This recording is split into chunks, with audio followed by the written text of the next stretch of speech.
And we are live. Morning and welcome to East Hampton Village Board Meeting. Today's date is April 16th, 2021. If you could stand for the Pledge of Allegiance. Jerry. I pledge allegiance to the flag of the United States of America and to the republic for which it stands, one nation, under God, indivisible, with liberty and justice for all. Thank you, Jerry.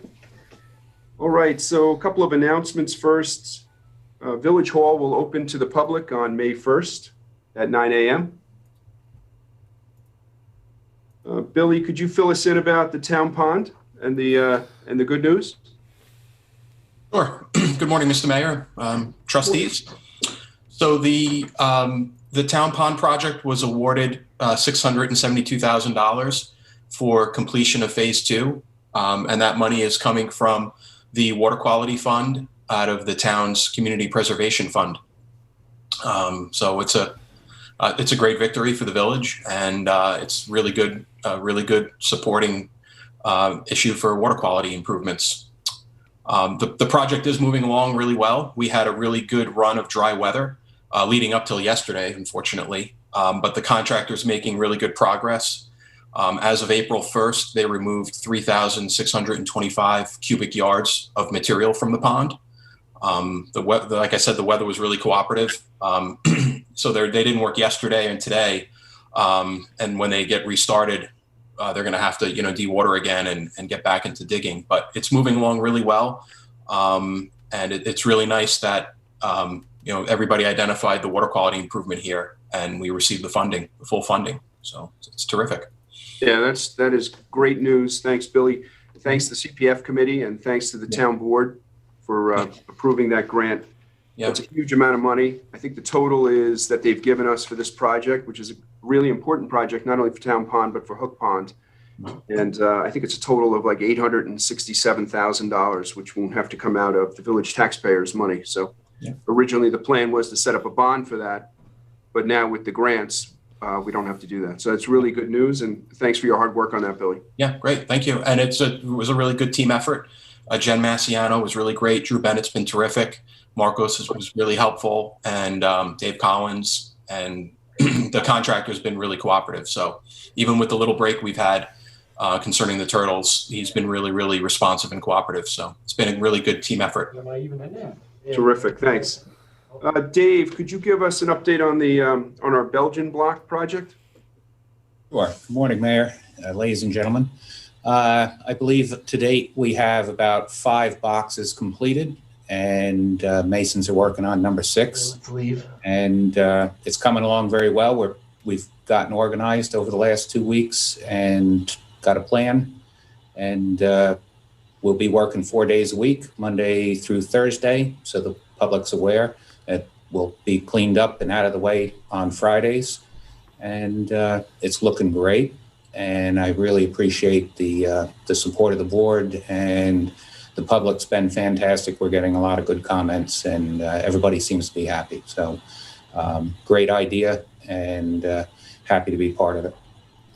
Thanks, Dave. Yeah, just so the public's aware that it's the tree surrounds on Main Street in Newtown. They were originally made of railroad ties, which were very old, and so we had to make a decision whether we were going to replace the railroad ties or we were going to go with something different, and we decided to go with the Belgian block. We met with the LVIS tree committee, and they approved that. So we're really happy to get this going, and hopefully it'll look really nice for the summer. Marcos, can you fill us in about the Wi-Fi? I went up there. It seems to be working really well. Yeah, they've completed Main Beach and Georgia. They've got the live cam working at the Main Beach location. And I mean, when I was there, the Wi-Fi was strong. The signal was great. No branding. It was terrific. It was great. All right. Thanks, Marcos. Thanks for getting that done. Another comment, Jerry, that I just think it's such a great idea. We had Wi-Fi at Main Beach in Georgia, but Saunders came along and offered to boost the system and pay for all the equipment and the service there and the other beaches. And it's going to be a great amenity. I agree, and it will be great as far as public safety. We're all really happy about that as well. Great. Marcos, another good job by Marcos, secured us a $50,000 cybersecurity grant. Thanks, Marcos. You want to tell us a little bit about that? If I could unmute myself. I was actually going to talk to Tony Long about that. I think he's got ideas for the infrastructure because it is cybersecurity. So I kind of want to talk to him about that first. Okay. All right. Well, good job. Thank you. Now we're going to switch to Hugh to tell us about the Home Sweet Home opening on May 1st and what our new protocols should be. Okay, thank you, Mr. Mayor. Home Sweet Home is ready to be open. We've cleaned everything in the building. John Stillwell is taking home the curtains and washed them and ironed them. We've cleaned every piece of artifact that's on the floor. The only areas that need to be done are the storage areas and the attic, but that can be done later. If we open on May 1st, we could still have people have masks on when they come in. We could have 4 at a time at the most. You can keep 6 feet apart in the museum. The docents can take the people into the room and they can be apart enough to be safe, and we still can keep people from going upstairs if you think that's appropriate or not, because they still have to be touching things. But do we care about that? That's what I need to know from the board. We can't be cleaning Home Sweet Home with cleaning materials. But we're ready. We're ready to open May 1st every day, if that's what the board thinks. Okay. All right, great. All right, now can we put off the windmills then to talk about them until June? Yeah, that's fine. That's fine. Okay, good. Thanks, Hugh. All right. All right, now we're going to go into presentations, and Hugh, you're up again. Oh, okay. Well, remember the Coast Guard station has been the focus. Yes. And I've asked some questions about the Coast Guard station, and we're going to start with Trustee Melendez. The original, is she here? Is she with us? She's here. She's Yeah, got, she is. Completely forgot. oh, all right. I didn't do my homework, Hugh. That's okay. All right, you got plenty to do. Well, the original acreage of the purchase was 3.94 acres, and that's true. That's how much the village bought when they bought the Georgia Station area, 3.94 acres. Now, the other question for Trustee Graham was the Coast Guard building was sold in 1969 for $1,011. I think that was my question. Oh, that was No, that was my question, Rose. Oh, I'm sorry. And I am not aware, I am aware that the village bought the property from the General Services Administration in 1957, not 1969. I was unable to find out what the village paid for it back then, and I didn't think it was fair for me to call Bob Hefner and ask him, so. Well, I thought that was my question, Tiger, so I might be able to help you. Okay. So I believe the village acquired the Coast Guard station and the acreage for $12,910. Is that correct, Hugh? In 1957, Steve Marley was the mayor at the time. Okay, I'm back. Hi. So who's all right? Well, I thought Rose's question was the purchase. How much did the village pay Yes. for the place? Yes. And you had asked me, true or false, 25,210, and I researched it, and I believe the village acquired the Coast Guard station and the acreage for $12,910. That's correct. That statement was an April Fool's wrong. Yes. The original that they sold it for $1,011. Now, was that, Hugh, was that when they sold the house off the property? Yeah, the house that was on the property. Okay, Yeah. because I know that they did remove the house to elsewhere in the village. Yeah, I think it's someplace up in that Lily Pond, West End, Aquabog area. Yeah, I don't know that. I was not able to find that out either. And that was also cheating to call Bob Hefner on that, so. It's only cheating if you get caught. Where was the house? Yes, thank you. I was just going to say that. When you go up there and then you drive around in front of the two garages, that whole circle area, that's where that's where that building was. And In the circle. and the person who bought it had to remove it and then level the land to where it looks like now. And then they had to remove the house. Okay. Okay, the Coast Guard discontinued using the building after World War II. Is that true or false? I think it's true. You're right. It is true. All right, and then the one that wasn't, this is actually true. I can't believe it. In 1932, a Coast Guard captain was sentenced to 1 year in prison. And that's true. Walter Loper was arrested by the authorities for unspecified reasons and sent to jail for a year after working at the Coast Guard station. And we think it had something to do with prohibition.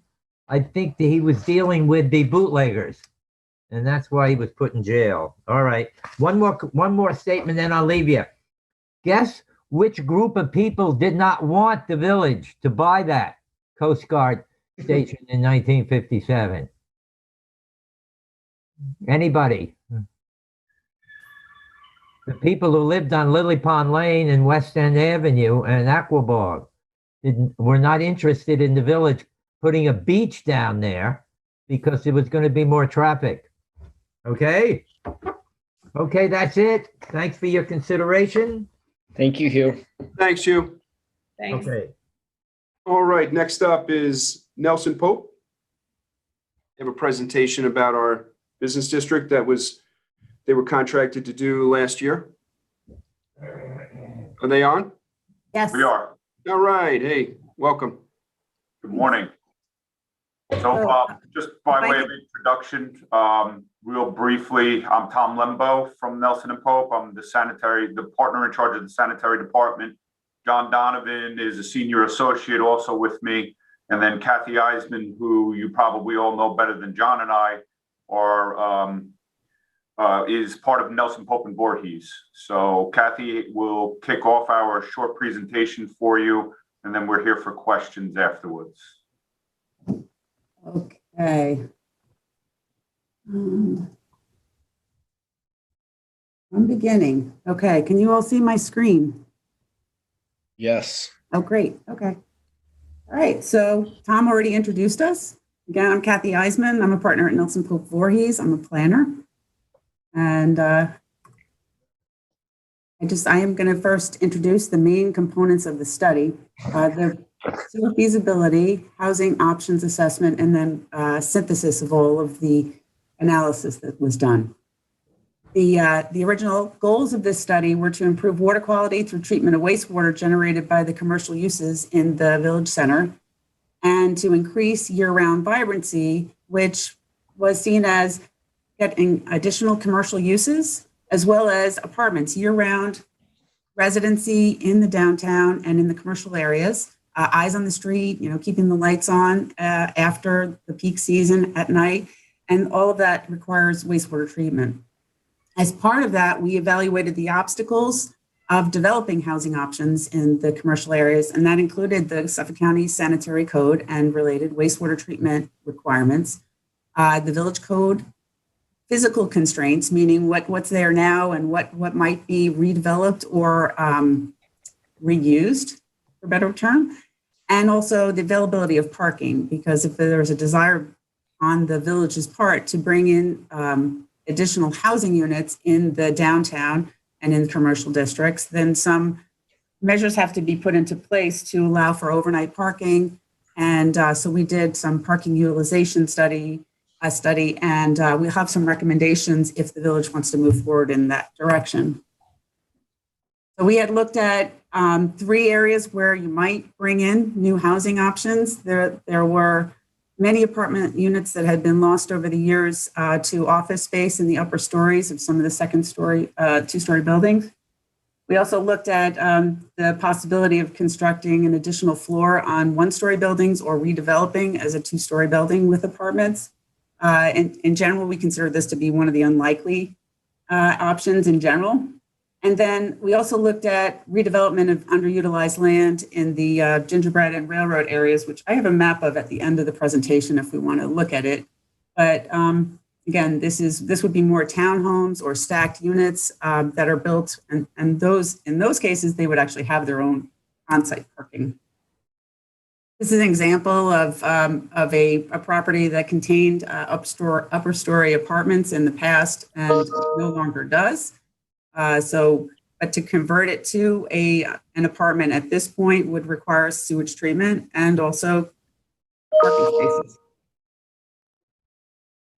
A couple of other two-story buildings. Now, we did kind of a mile-high look. We don't know what the individual constraints are on the individual properties, but we did an overall inventory to look at all of the buildings that have 2 stories and could possibly be converted to residential use. These are the sites that we saw as potentially underutilized that might be redeveloped in the future with residential use. And from that, we did a kind of, again, sky high, looking at this from what the maximum number of units could be if all of these were redeveloped. And then from there, applying a weighting factor based on the presumed likelihood. And, these are not perfect numbers. However, if something was previously residential and was converted to office, their likelihood would be higher. So we used a 60% in that case. At the end of the day, we looked at 89 units as a possibility, and we analyzed that for the sewer capacity and for parking. But really, more likely, the number would be more like 40. And so that is something, it's not an exact number, of course. It depends on a lot of factors. And if the village wants to go in that direction, we could figure out how to make that happen. So I'm going to let Tom take it away on the sewer feasibility. So our initial look was for the downtown specifically and what would be required to implement the additional housing units as well as what's existing in the downtown area at this point in time. And we were able to arrive at a concept of using an Appendix A, and stop me if you don't understand that phrase, an Appendix A system for the downtown area now that Health Department has increased their capacity to 30,000 gallons a day. So it would accommodate the existing uses that are there now with some expansion, as well as accommodate approximately 10,000 gallons per day of additional flow rate that can be added to the downtown area. And that captured the 40 units that Kathy had alluded to in her portion of the presentation. So we were able to accommodate that. As part of our alternate tasks, we looked at locations for the sewage treatment facility. We ended up with 7 different locations being evaluated, with only 2 being available based on a few issues as it related to private ownership, as it related to whether it was town controlled or village controlled, and also the location of the facilities as well. We went as far as East Hampton Town's airport for a siting for that sewage treatment plant. Obviously, we eliminated it because of the cost, but we did a comprehensive look at siting for the sewage treatment. The graphic you see in front of you right now arrives at Phase 1A, which was just highlighted and is the immediate downtown. Phase 1B, which is just to the west, but is still considered a portion of the downtown. Phase 2, which is the industrial area just to the east west side of the property, and then a comprehensive look at the sewering the entire village for the purposes of considering what the net environmental benefit would be. Kathy, do you have that table? Yeah, I do. So it really is the entire, just to clarify, it's really the eastern portion of the village, the entire village. There's more to the west and right. North, just to clarify. So this table is the key to the entire analysis that we performed. And as you can see as part of the table, and I'll try to summarize as briefly as possible, if you look at the third column over, it says ADF per total land area. So this is what's considered the average daily flow for the land area in each of the previous phases that I've outlined, okay? And as you can see, phase 1A and phase 1B currently exceed health department density, okay? So that's where you would receive the net environmental benefit, the most value for your net environmental benefit there by incorporating sewage treatment in those two areas. Phase 2 and phase 3 are obviously under Suffolk County's current health department density, but we did look at it to see what we could do with the specific purpose of saying, hey, you know we have Hook Pond, which could be potentially a groundwater protection issue. And also we need to revitalize the downtown. And that's pretty apparent that you're over density in those two areas. And those two areas need to be addressed first is the best way to say it, because you are severely limited by those flow rates there. So again, as part of the presentation, I know you guys are going to have a lot of questions. The key component, phase 1A, you're almost 1.5 times current health department density. Actually, you are exactly 1.5 times health department density. In order to achieve that, though, Kath, could you switch slides, please? This one? Yes, please. Okay. We looked at several different ways to accommodate sewage. One of them being, again, an Appendix A facility for the immediate downtown area as described in bullet 1, okay? The second was to do a full-scale sewage treatment plant that accommodated all of the easterly properties as well as phase 1A, 1B, and 2, all right? And then as a third alternative, we also investigated doing an Appendix A facility for the downtown and innovative alternative systems for that area that's to the east of the downtown. So that's part of the bigger overall look that we took with this intention. Other municipalities have created what are called special groundwater protection districts, which would allow the municipality, and in this case, you guys, the village, to apply a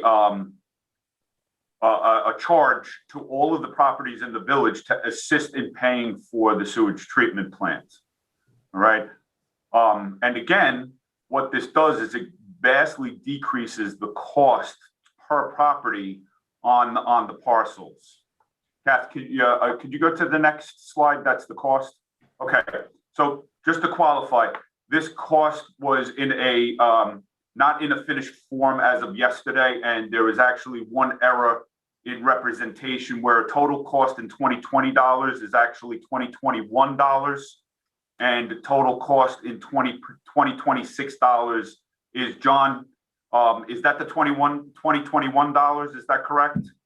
Correct. The bottom line, $2026 is actually $2021.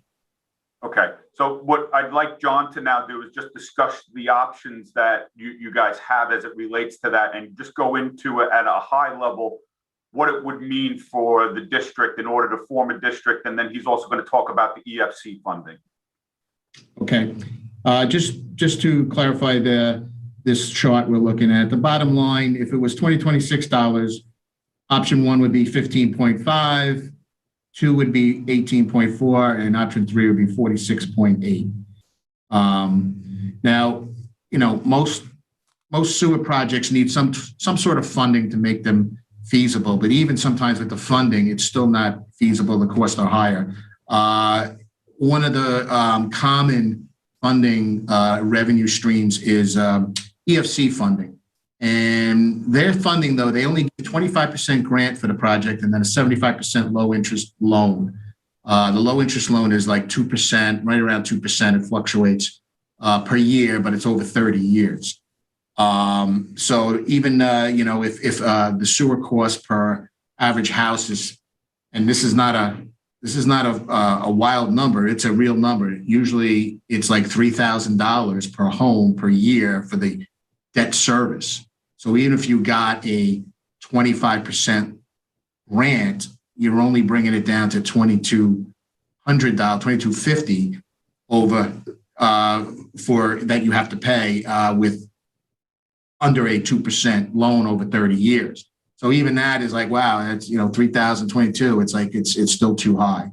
But like Tom mentioned earlier in the presentation, if we can spread these costs out over a special sewer groundwater protection district to the whole village, because and the justification, people say, well, why am I paying for sewers when I'm not getting it? Well, you're paying to protect the groundwater because that's what sewers do, and that helps the village and helps everybody in the area. And again, Brookhaven Town did this for East Patchogue when they extended sewers from the village of Patchogue into East Patchogue. They spread that cost over the whole town, and being Brookhaven's a big town, the cost was only, I think, less than $10 per year.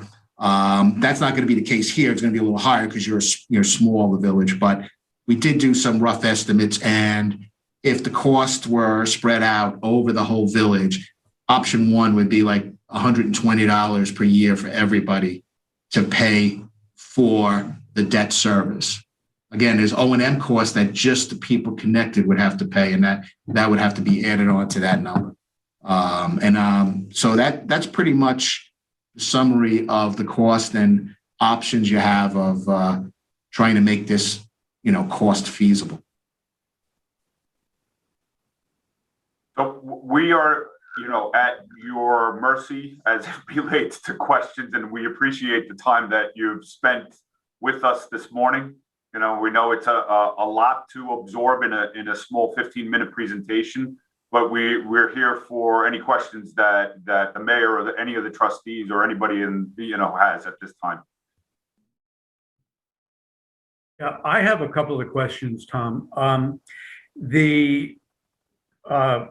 What did you call it? An alternative A plant? Yeah, Appendix A plant. Appendix A, and that's effectively a commercial IA? No, it's a lot more than that. So IA systems, that's a great question, Tiger, and I appreciate you trying to clarify that. IA systems only treat the waste down to approximately 19 milligrams per liter. And that's total nitrogen effluent from the facility. For an Appendix A facility, it will treat down to state drinking water code, which is 10 milligrams per liter total nitrogen effluent from the facility. So it's going to give you a full-scale sewage treatment plant, except with reduced setbacks that health department currently recognizes. Right, and that would be limited to 30,000 gallons a day. That is correct. That's the maximum. Okay, and so in your 90% confidence interval, phase 1A and 1B is on the order of 17,000 gallons a day as currently set up? That's correct. As part of that. So Kathy, can you go back to sheet 13, please?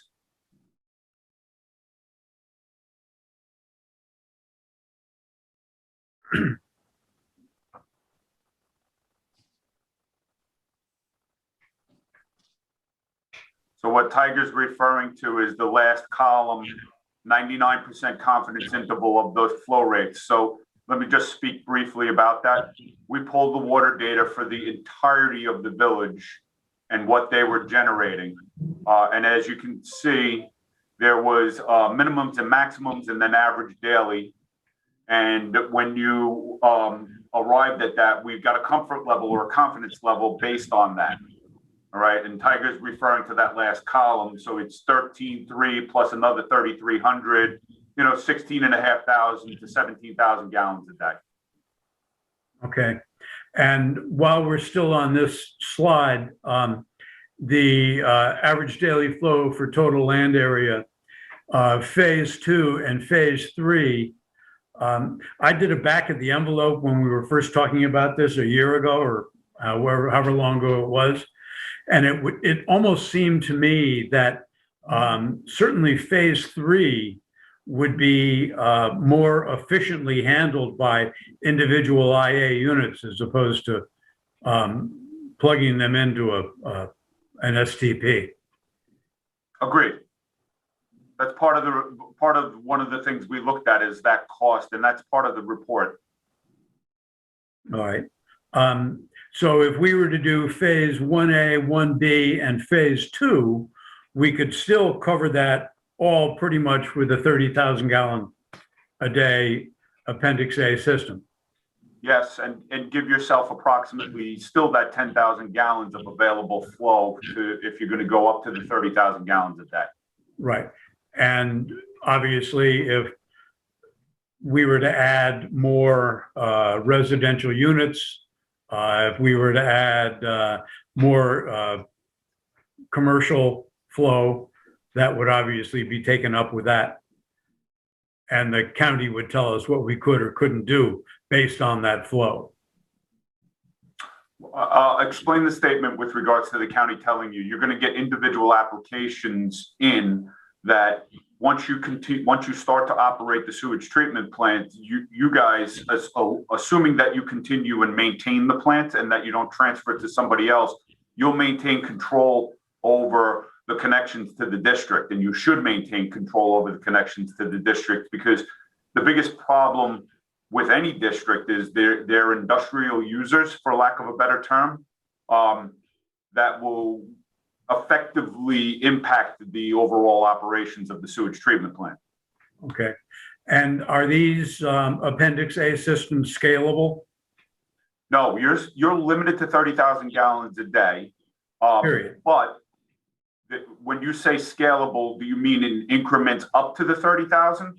No, I was thinking more if we decided we needed more flow, could we add another Appendix A system in another part of the village? Yes, that you can do. Okay. So if we were thinking of doing a full-blown STP, for example, up at the village property on Accabonac, we could effectively achieve the same thing, keeping it in the village. Yeah, but you're going to double your operations cost. And the concern would become that by having two facilities, you're going to decrease your operational efficiency from a costing standpoint. John, could you speak to that a little bit about the maintenance of those facilities and the challenges that you ran into as part of Public Works? Well, yes, Works doesn't operate the Appendix A systems, so I don't have any data on what that would cost. But a 30,000 gallon a day system is the smallest that Public Works operates. And the costs are significant for that small system because it's the cost is spread out over less users. College Park in Selden by the college there, Suffolk Community College, that's a 35,000 gallon system. That's our smallest. And the O&M costs per year are about $1,000 per house. Now, because the county has a fund that subsidizes those costs, they pay a lot less. But if you were to come in on your own, that's about what the cost would be. Even a private operator would be close to that. All right, so the annual, if we were to go with a 30,000 gallon unit located in the village core, that would be around $10 million. And what would the annual operating cost on that be? Yeah, the annual operating cost, it's only about, in $25, about $130,000 a year. Because there's so many less people connected, the typical home of using 300 gallons per day, even though it's mostly business, but we use that as a baseline. 300 gallons a day, you'd be paying $960 a year just for that $130,000 cost. All right. So, Tiger, I like where you're going with this. We did, I had a preview of this before, and I was talking to Tom and Catherine, and we also identified, to keep it in the core of the village, we identified the area on North Main Street. And Tom thought that might be a good possibility to put a 30,000 gallon treatment plant. the area by the railroad. Yeah. And what are the physical attributes of a Appendix A system? Is it a small building with a lot of stuff underground, or? Yes. Yes, so you're going to have two in the current approved technology that the health department has. You have a 10 by 20 lab building and then a 10 by 30 shed for blowers and mechanical equipment. And then everything else is buried below grade, with the exception of some vent piping and a distribution box to split flow. Okay, and obviously, the only time this would be noticeable to the neighbors, other than looking at it, would be when the sludge is removed, right? That's correct. And that typically only happens once a month. Okay. So it would not be terribly impactful on the neighbors. And how much, if we're getting rid of 30,000 gallons of effluent a day, post-treatment, how much land do we need to dispose of that amount of effluent? I can't answer that directly, only not knowing what the site's groundwater conditions currently are, how deep below grade the groundwater condition is. We haven't drilled that far into design yet. Okay, so that would be depending on soil samples and all that sort of stuff. Yeah, we would do soil borings on property and determine where groundwater is located below grade, and then decide how to treat that. Okay. And even though no one's going to volunteer to do this, the output of these Appendix A plants are drinkable? Allegedly. So the brief answer, yes, they absolutely are, but I wouldn't suggest it without disinfection. All right. And most plants in Suffolk County, because they discharge to ground, they don't require disinfection as part of it.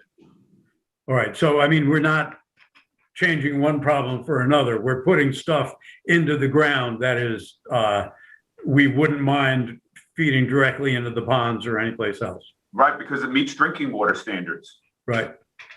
Okay. Yeah, we went and toured the plant in Sag Harbor, Tiger. I don't know if you've ever seen it. Yeah. But when they discharge, it goes right into the bay. Right. I've understood from several people that when you take water for use, when you take it out of the ground, you want to put it back into the ground as opposed to disposing of it into a waterway, because that recharges the aquifer. But if it's drinkable is good. And I know that Sag Harbor has a ultraviolet treatment stage as well to, kill any bacteria in there. Yeah, surface water discharge requires disinfection. Nice. So, I think that the board just needs to discuss, if we want Nelson Pope to look at that location and do some testing, and then, we could consider putting the plant there and maybe completing phase A1, 1A and 1B. Thoughts on anybody? What other locations were, investigated and, are also desirable, except you're talking, I assume, about the land that's right under the trestle on North Main Street to the left as you're headed north? Correct. And how many? Can you give me control, please? I'd like to put a graphic up. Thank you. Go ahead.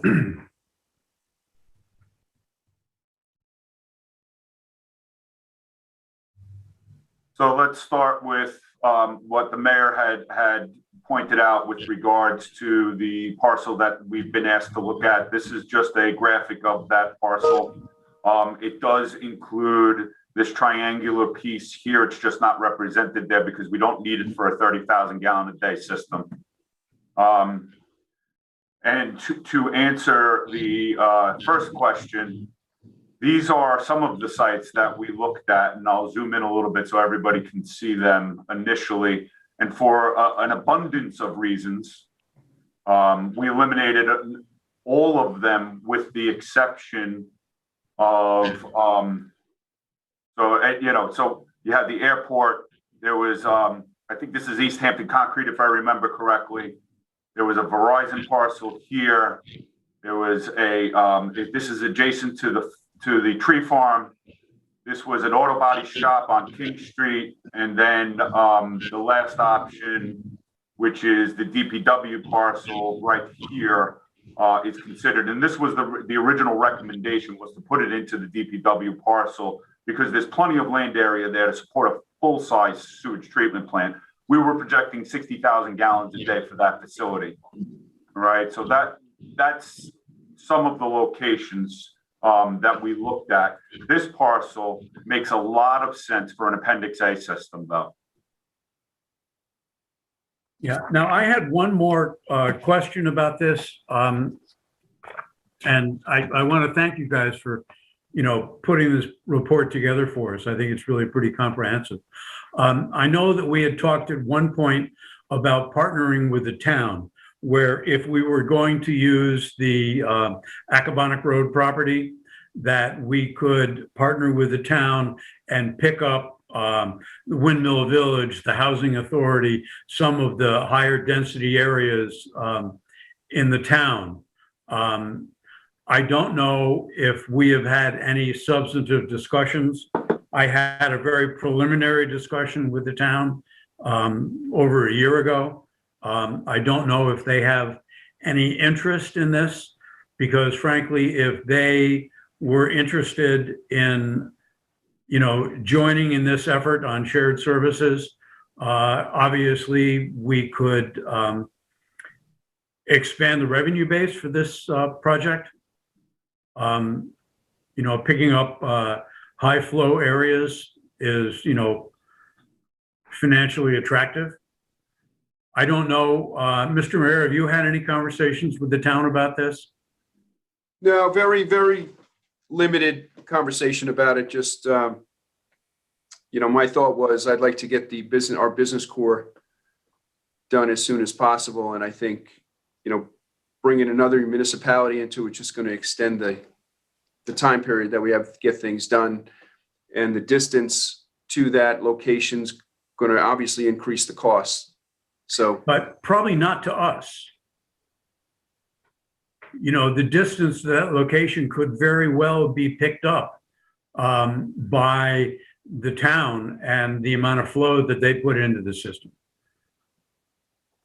It might be $5 million more to utilize that location, and the town might cover that. I think that we really ought to have a quick and substantive discussion with the town to see, we want to get this going, all right? I think there's no appetite for delay, certainly not on my part. But if the town wants to get going and wants to partner with us on this, the time for them to decide that is now. And I think we might want to, have that discussion.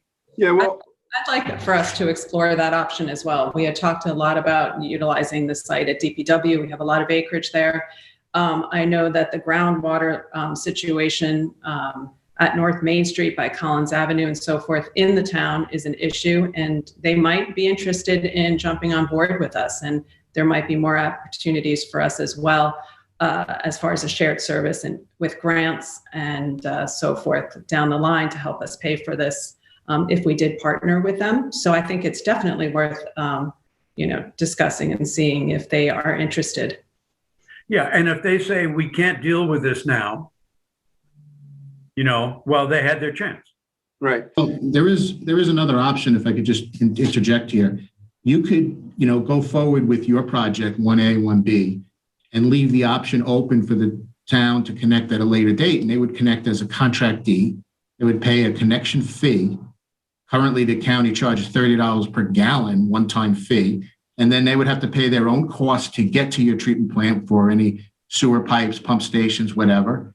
And then they would pay the same rate that everybody pays plus a 5% surcharge. So it could be a future revenue stream to offset costs down the road if they're interested. Right, but we may not be able to cover them with a 30,000 gallon system. Well, We might be able to. I don't know what their flows are.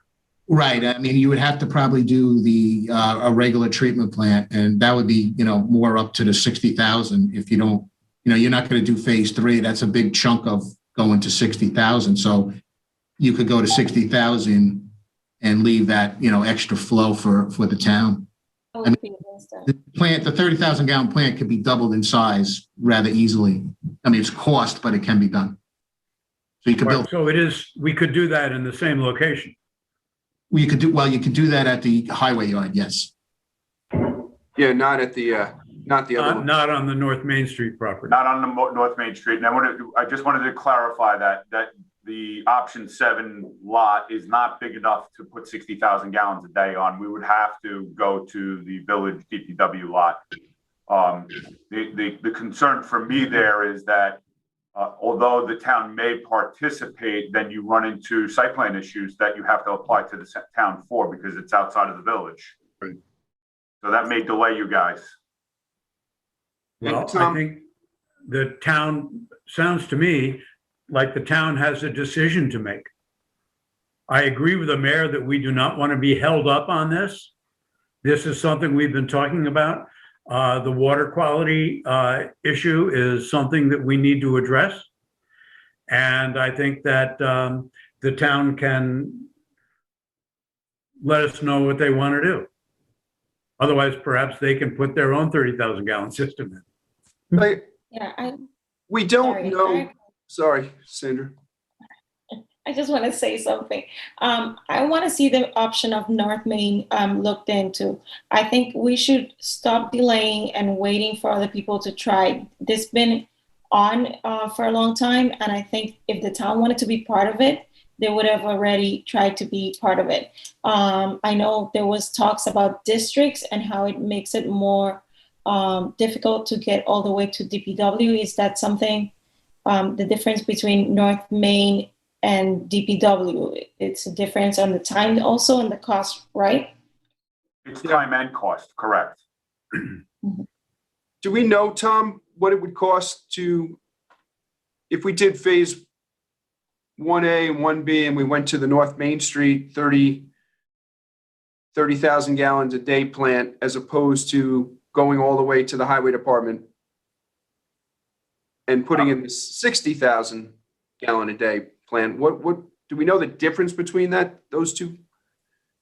So I'm looking, John, just make sure you're validating the numbers because it's your spreadsheet. Right now, phase 1A, phase 1B is a $15.5 million cost in 2026 dollars.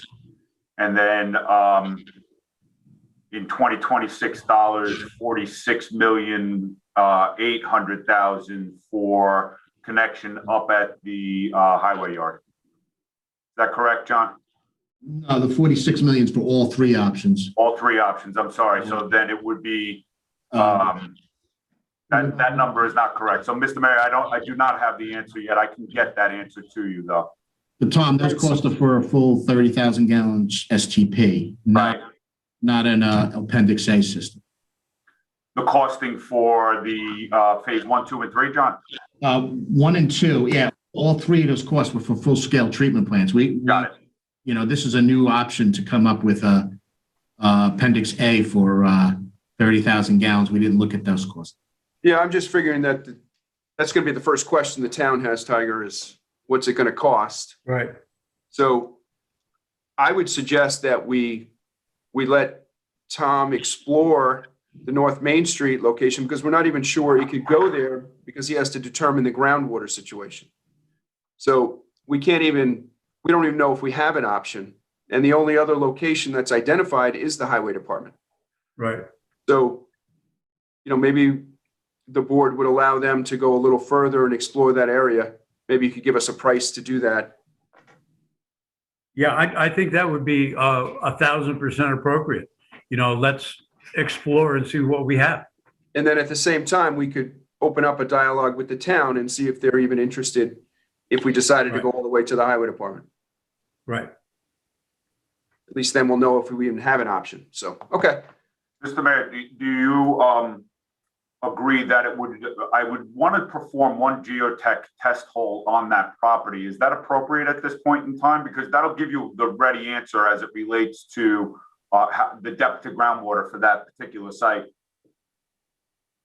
So you're asking, say it again, Tom, I couldn't hear you. As part of the increased scope, for lack of a better term, is it okay if I include as an alternate to do a test hole or a test boring actually there to determine depth to groundwater? Because that gives you the finite answer as to what would be able to be fit onto that parcel for leaching. Yeah, I think we all agree on that. I think it was just a matter of cost. Is it additional cost for us, or is it included in your original? So the test hole was not included. Okay. Boring, and Kathy, Steve McGinn, about $1,500 for that test boring. I couldn't answer that right now. Okay, we'll get you a price. Yeah, for let that us hole. know. But I think it sounds like that's what the board would like to do. Okay. I certainly would agree with that, Mr. Mayor. I would too. I mean, the contour of the land there too, it always seems like there's a lot of flooding and so forth. So, we will know right away whether it's an option or not. And you'll let us know about the figures, as far as that plant versus the one at Accabonac, if we did pursue that, just so we know, the numbers and what we're comparing. Yes. Thank you. All right, good. I had a question. Does phase 1 or A or 1B incorporate the 3 schools? I'm guessing the middle school would be there because it's right on Newtown Lane, but what about the other 2? So schools typically are low density development, and they were not included as part of the connection. What I mean by low density development is that their flow rates are typically a lot lower than commercial flow rates. So we didn't contemplate them connecting at this point in time. They can be contemplated, as part of the connection, but it's not adding environmental value to the district.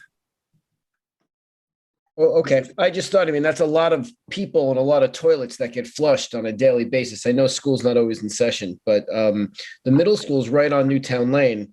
It actually sits between phase 1A and phase 1B. Let me share that if I can find it. And the high school wouldn't be considered, right? Because that's in the town up on Long Lane.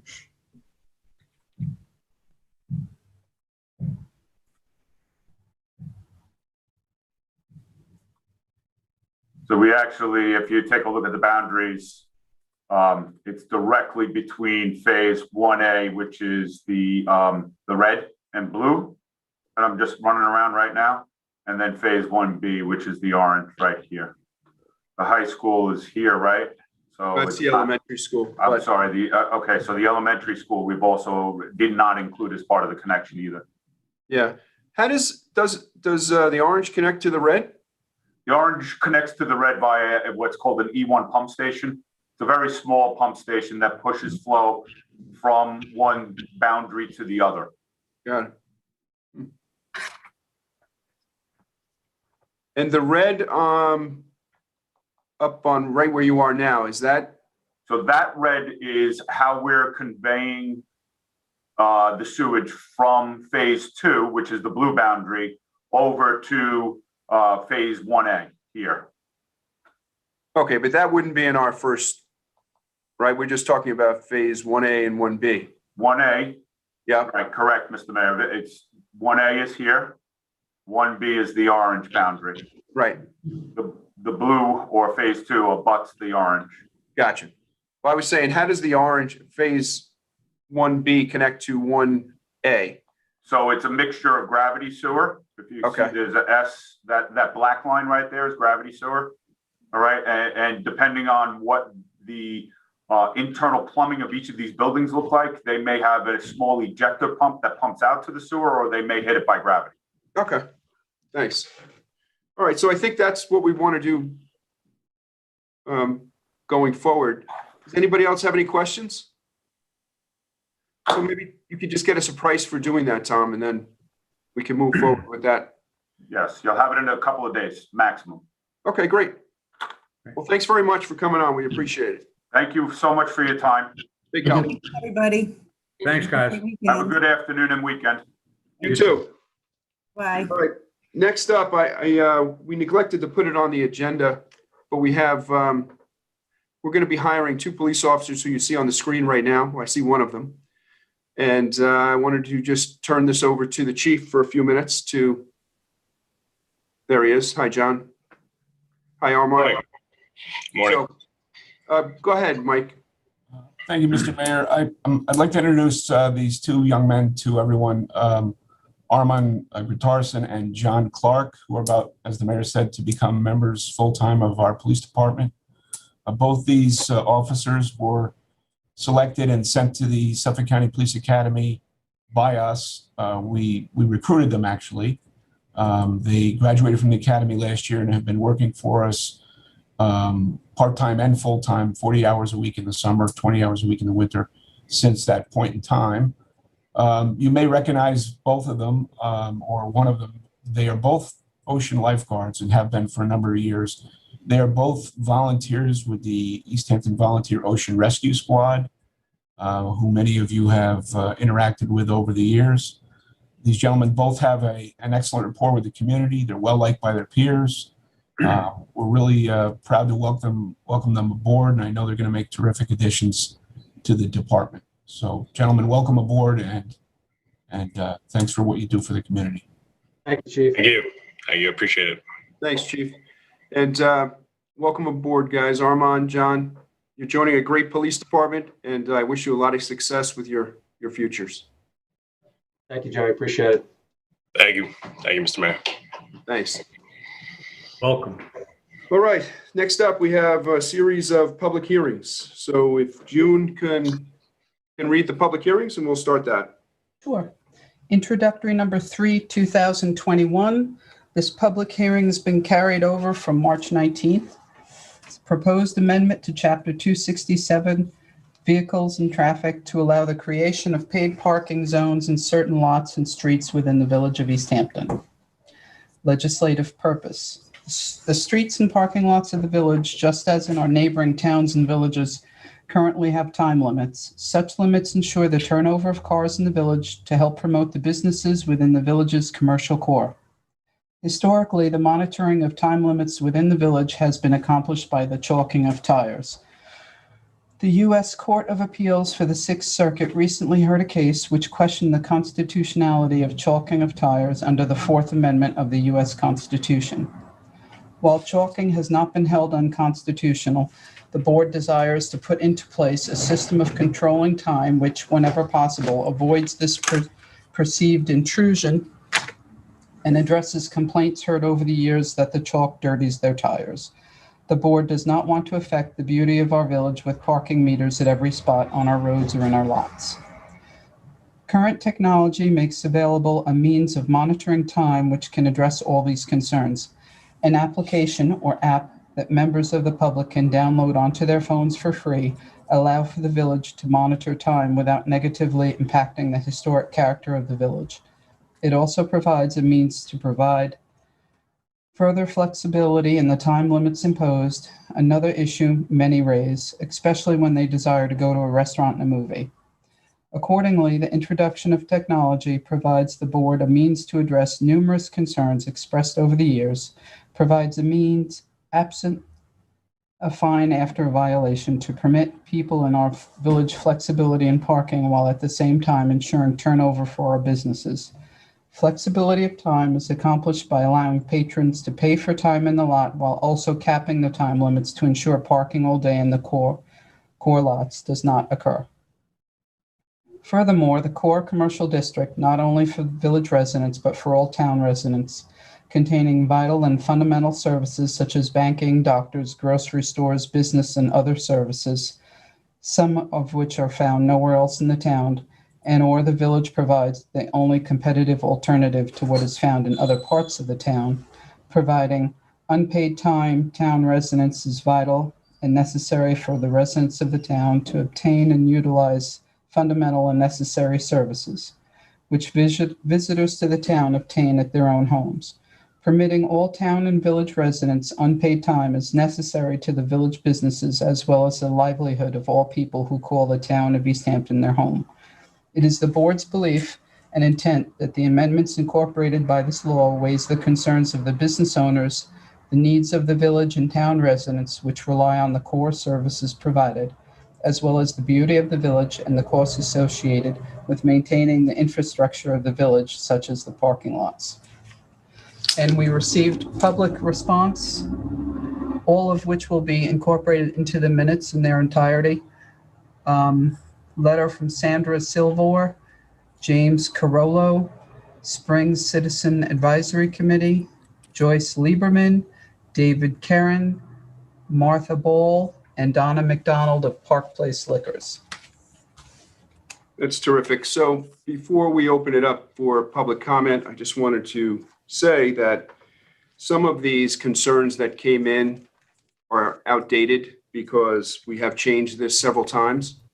And due to the transparency of this board, discussing this throughout numerous board meetings and changing it to what we feel was the best for everybody involved, we finally came up with this final version, which I'll just tell everyone what it is. So if you're on hold and you're unsure, you might not have to waste your time making a public comment. So village residents will receive 3 hours in the parking lots for free.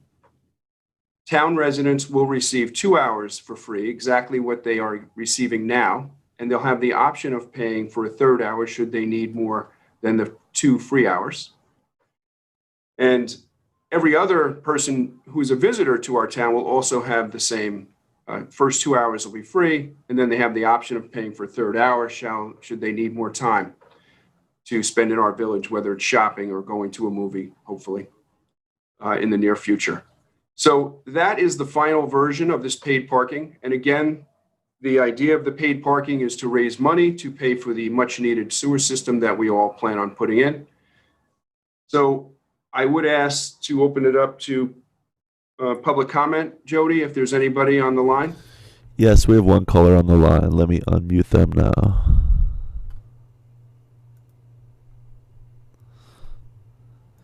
Hello? Caller, you're on the air. Hello. Hi. Yeah, hi. Do you have a comment about the paid parking? Hello. Yes, we can hear you. Can you hear me? No, I'm on the outdoor dining ordinance. All right, you're gonna have to hold on. We're not up to that one yet. This is just for the paid parking. Jody, anybody else? There's no other callers on the line. All right, great. So can I get a motion to close that hearing? Move. Motion made by Sandra, Second. second by Chris. All in favor? Aye. Tiger, you're muted. I don't know if you realize. Aye. All right, all in favor. It's unanimous, passed and carried. Oh, I'm sorry. That's just to close the hearing. Sorry about that. So we close the hearing. June, could you do introductory number 4-2021? Introductory number 4, 2000-2021. Proposed amendment to vehicle and traffic beach parking to make available for purchase monthly non-resident beach parking permits. C, parking permits. The number of annual full season parking permits issued to individuals who do not qualify under subsection C, 1A or B shall not exceed 3,100 permits effective January 1st, 2017. This would be added.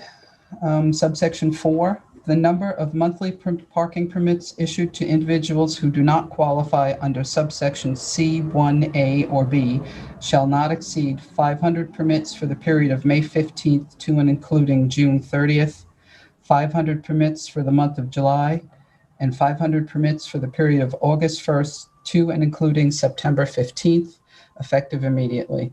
The monthly permit fee shall from time to time be fixed by resolution of the Board of Trustees. And we received one public comment on that from the Village Preservation Society, and that will be entered into the minutes. All right. Any callers for this, Jody? There are no new callers on the line. All right. Can I get a motion to close the hearing? Mayor, before we do that, the VPS's letter expressed concern that with 3,100 non-resident permits, 500 monthly permits, that effectively brings us up to 3,600 non-resident permits during various parts of the summer. And they are concerned that that may create a density problem with people with permits not being able to park. Could we consider starting out slower? You know, for the May 15th to June 30th permits, could we start out with 250 and see how it works? And then expand the program if it doesn't create a problem? I just would like to comment as well. Last board meeting, I expressed my concern about overselling the beaches with the monthly passes, 500 of them, and then the unlimited daily beach parking passes. And originally when we heard from Marcos, and I agree that it is advantageous to have a revenue source that's dependable and predictable with the monthly beach passes. But I don't want to oversell our beaches. And I'm afraid that village residents and those that have a seasonal beach pass might go up to the beach and not be able to find a parking spot. Originally, you know, we were presented with this model, and it was that we were going to reduce the volume and gain revenue. And now we're saying we're going to sell all the passes of 500 and then possibly daily beach passes. So we're not reducing the volume. And in fact, so I think that it would be prudent of us just to possibly scale it down for sure. And I'd be more comfortable with that as well. Yeah, we can always sell more later if we do not have a problem in the lots. Yeah, I think at the last meeting, we did talk about the daily passes, that's going to be at the discretion of the beach manager, should there be open spots. I rely on Chris a lot for this because I think Chris knows more about the beaches than any of us. And Chris feels very comfortable with the 500 passes. We've had this discussion, and I totally rely on Chris. And I think we stick with the program that we've laid out, and we can adjust next year if we find there's a problem. But Chris is pretty sure we're not going to have any issues. Wow, that's a lot of pressure. It is.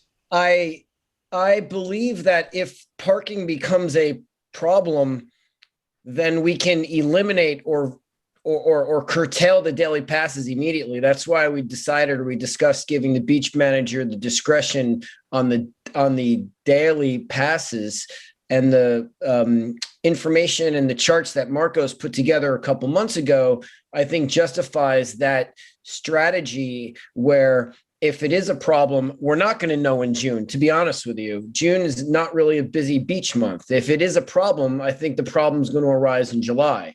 And with that being said, even if they take the daily passes and stop, again, I think it's going to be a weekend problem too. It's not going to be a weekday problem. This is going to be a Saturday problem. And if it is a Saturday problem, the beach manager can stop all daily passes, you know, I mean, because the number of daily passes, in fact, washes out the monthly passes. So I think that's not going to be a problem. I think we're gaining some spaces anyway. The lifeguards and the staff at Main Beach are all going to park on the grass and sea spray, which is 20 or 30 spots right there. And, if it is a problem, I'd rather deal with it, having more people at the beach rather than less. But I would go out on a limb and take the responsibility where I don't think it should be a detrimental issue with these passes. But again, there's 5 of us. How many physical parking spaces do we have at all 5 beaches? I don't know that answer. At 2 Mile, we have 211 regular, about 170 at the main beach, lot 2, the main lot. And then at Georgica, we have, I think, maybe 100. So I'm just concerned, you say that we can give it to the discretion of the beach managers, and I have complete, faith in their capabilities. They do a great job. But if we sell 500 monthly passes, in addition to what we've already sold, we can't dial that back. People are going to buy a permit and spend $300 and expect to get a parking spot. And the village residents who have for years been going to the beach and getting a parking spot are going to be irate if they can't get a parking spot and enjoy our beaches. And, I know that, this board wants to be open to visitors, and I know that's a vital part of our economy, and I do too. But our village residents, we want to make sure that they can get a parking permit, a parking space. And I just think that we're overselling our beaches, and that it doesn't hurt us to start off smaller and say sell only 250 monthly passes, right? I mean, that would still be what, $225,000. So that would still be significant, and we would have the assurance, that we probably won't have a problem. Last year at Georgica, there was, a line to get a parking space. This, Chris. I think that you have to take the pandemic. That's right. Pandemic situation last year where they reduced 50% of the parking spots. So absolutely, but we're also now increasing how many parking passes we're allowing, and no cap on the daily beach passes. So I just don't want to see that again, where there was a line all the way to Appoquag, or but I don't want people. I have to correct you, Rose. We're not having no limit on the daily parking spots. That's not true. The beach passes, I thought that they are at the discretion of the beach manager. So he's not going to oversell them if there's not enough spots. So yeah, I understand that, Jerry. It's not really fair to say there's no limit. He is going to. There is no limit. There was, per the code, there's a limit in it right now. 60, I think, for Main Beach, and 40 on weekends for 2 Mile. And I don't think during the week we will have a problem. I completely agree with everyone that it could be a July and August and a weekend problem. But I just think that the way it stands now, it's at the discretion of the beach managers. And, you could go to the beach on a Saturday and it's not a perfect beach day, right? And the fog burns off and all of a sudden it's beautiful and people are coming down and, crowds of people to the beach, and it could quickly change. And I just am concerned we're overselling the beaches. Another suggestion that we could utilize here is we could sell 250 monthly passes, valid 7 days a week, and we could sell another 250 passes for $150, for weekday use only. Right. It is my understanding that the data showed that we were overselling. We're selling more daily passes than the 500, and that's why we agreed to the 500. Correct me. Sorry, Sandra. Correct. We were selling 2,600 in July. I mean, it's the opposite. The 500 that we're allowing, we'd be dropping the daily permits. Exactly. So we'll have allowing less people to park in the beach, because we're not selling the daily ones. So I think instead of overselling, it's all the way around. I mean, if it made you feel better, Tiger and Rose, we could say to the beach manager not to sell any on the weekends of the daily passes. But I think that would be a step in the right direction. We can try it. We may get excoriated for it if people can't park. I'm sorry, Tiger. My only comment on that, Mr. Mayor, is that if there is space left in the lot on the weekend, why not allow people to go to the beach? I mean, that's why discretion, I thought, was a really good compromise, because again, I agree with the premise behind what Rose and Tiger are saying. No one wants to go to the beach and not have a place to park. That's not fair for anybody.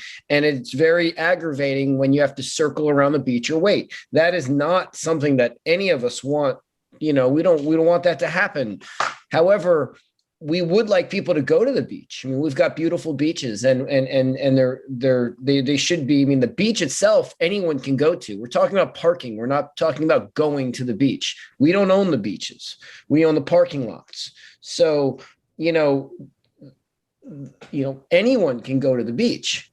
You can ride your bike, you can get dropped off, you can do whatever you want. The fact of the matter is that if you can't find a parking spot, that's a whole different story. And again, I think that the models that we looked at and giving the discretion to the beach manager, I mean, the beach manager knows about this. In June, when we can go through the Saturdays and Sundays or the busy days, he's going to have a really good idea what's going to happen in July and August. And for some reason, if the Saturdays in late June are starting to get busy, then he's going to have he's going to be able to make a decision fairly quickly. But if the Saturdays and Sundays, maybe there's a weather issues, or maybe it's just not a big deal, and there's plenty of places to park, then I don't believe there's a reason why we should shut down parking. If we can, again, it's $50 a car, which is great, but it's not always about the money, but it's about allowing people to visit our beaches.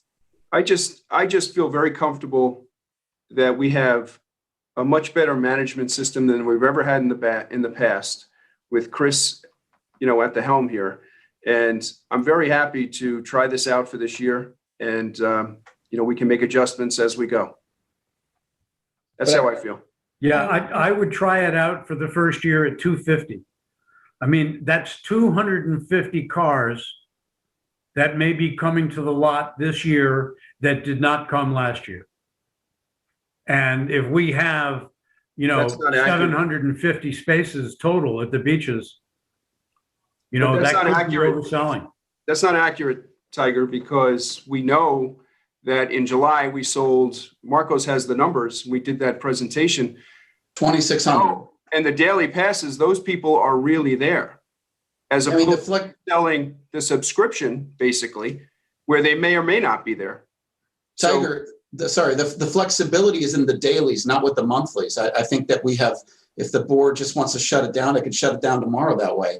But I think you lose on the revenue side. It just doesn't make any sense. That's what the presentation was all about. Yes. Are there any more comments from the board or anybody on the line to comment, Jody? There's nobody on the line right now. Any other board member have anything else to say before we close? All right. So can I get a motion to close the hearing? So moved.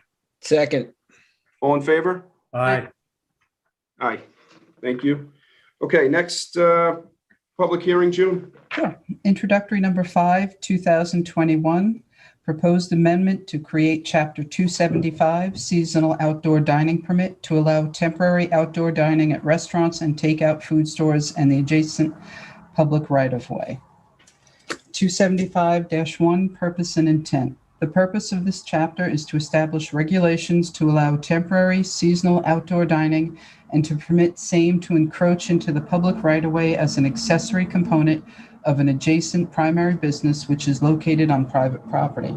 It is intended that such outdoor dining will not unduly restrict public access or detract from the character and appearance of the surrounding area.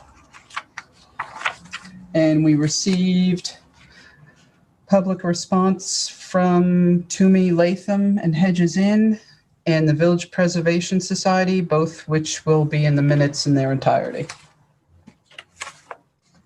All right. Anybody on the line? I think we had one gentleman. Yes, that is Timothy's on the line. Let me unmute him. Caller ending in 2180, you are on.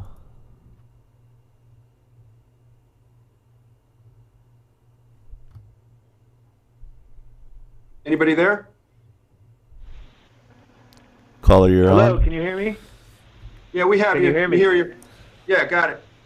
Okay, Christopher Kelly, Toomey Latham, Shea, Kelly, Dubin, and Corderaro for the Hedges Inn. We represent the Hedges Inn, and if been dealing with this issue for quite some time, and we're very happy that the board has decided to change the restrictions on outdoor dining. We have a few comments. I just want to review what we put in our written submission. We're happy that the legislation establishes that outdoor dining is a customary accessory use for restaurants and food service establishments. I wonder if we could make it clear that restaurant use and outdoor dining does not prohibit having special events outdoors and under tents, and also that Section 275 4B7 in no way limits the seating capacity for special events outdoors under tents. And by way of history here, when we before the controversy over outdoor events at inns, the capacity for these events was determined not by seating capacity inside the restaurant or inn, but by the capacity, the fire capacity for the tent itself. And we want to make clear that that should be the way that special events are handled. There's also just a little housekeeping. There's two separate subsections of Chapter 275 that are called, quote, permit required, unquote. So something should be modified there, we think. We would also ask that the legislation recognize that a bar and restaurant is a customary accessory use to an inn, because our inns are also simultaneously, in most cases, restaurants, especially the Hedges Inn. Lastly, we would ask for a clarification that the holding of outdoor special events at the inns is now permitted. We have a court case that says that, but we want to have incorporated into this legislation because, as you recall, it was the prohibition on outdoor dining, which is how the village justified previously denying permits to the Hedges Inn after many years of granting permits for special events. So we'd like it clarified that inns have the same rights as the surrounding residential properties to have 21 days of tented events throughout the year. And with those comments, I thank you for your consideration. I thank the board for all their work on this, because I think this takes us in a good direction. And we've seen, I think, during COVID that the concerns about outdoor dining that the village previously had were overstated, and that it is a very important practical aspect, and it's a great addition to the business community here in the village. Thank you, members of the board. Thanks, Chris. Does any of the board members have any questions or comments? Yes, I do. I was under the impression that we were reviewing these seasonal outdoor dining permits for the commercial core, not for the village at large. I know that when I was the head of the Planning and Zoning Committee during the prior administration, we were reviewing various other ways to allow the pre-existing non-conforming properties to have many events. I know we were talking between 8 and 10 events a year, that where they could have tents and do weddings, etc. I do not believe that the outdoor dining under tents is, this whole Section 9, we spoke about it last time. I think that, to me, it would be important that we make sure that under this Section 9, that it does not include tents on sidewalks in the commercial area, even though we are leaving this up to the discretion of the building inspector, and we can tell him that we don't want that. A applicant could say, hey, it says in the law that you can have tents on sidewalks, so I want a tent on a sidewalk. And I don't think anyone wants a tent on a sidewalk, or an igloo, or whatever any of these other things are. I mean, I think that in the nice weather, having a couple of tables outside, I think is, vital for the village and our vitality. But I think extending this whole thing, using this seasonal outdoor dining permit to extend outside the commercial core I think, is abrogating our responsibility to put reasonable restrictions on the pre-existing non-conforming ends. I'm not saying that they can't do it. I'm all in favor of having them have, weddings and other revenue events. I mean, it's expensive to operate in this village and they need the revenue. But I think that, using this to expand out to that, I don't think is right. Does planning and zoning have anything currently in the hopper on the pre-existing non-conforming uses in the village? Chris, is anything? No, right now we're up to our neck in septic. So no, we have not been discussing this. All right. Anybody else?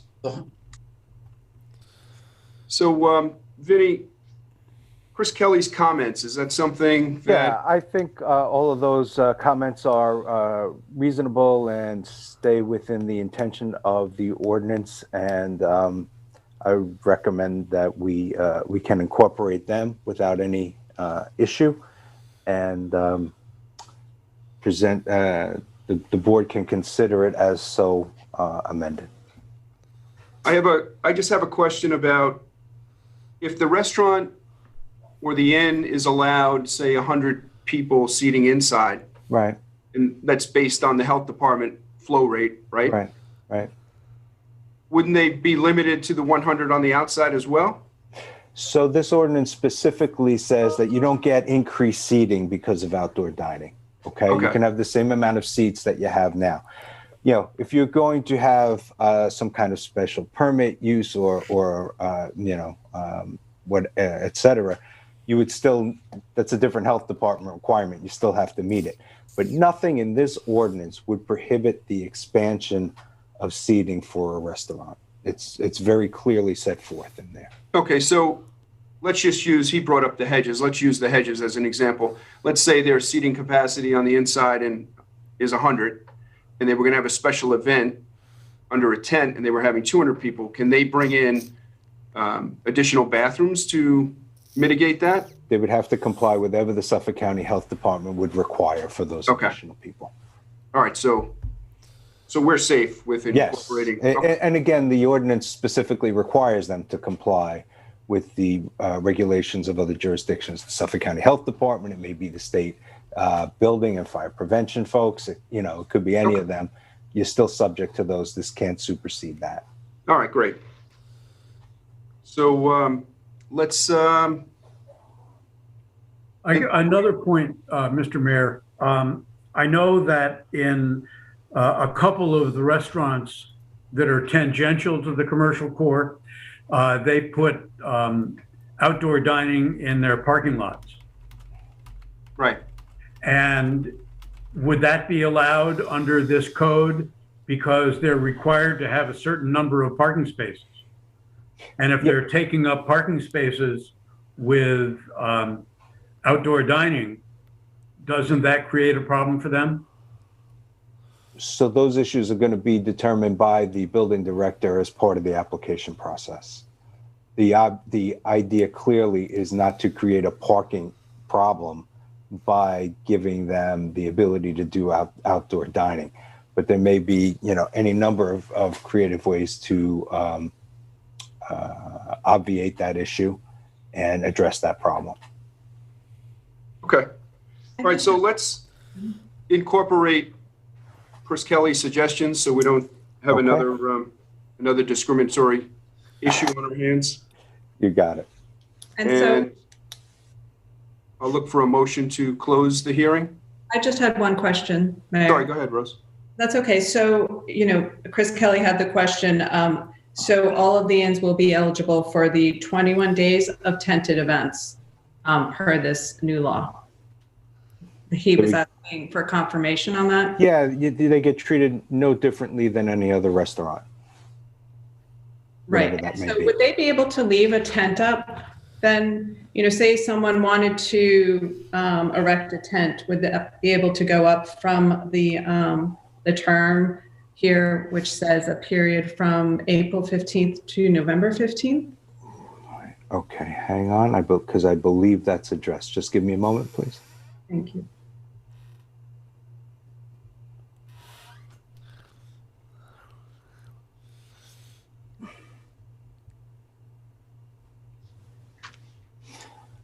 Okay, and again, it's going to depend upon the type of tent that's being put up and how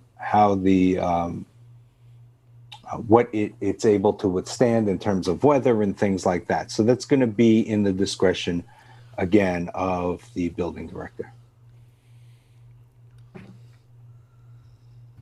All right. I am really not particularly comfortable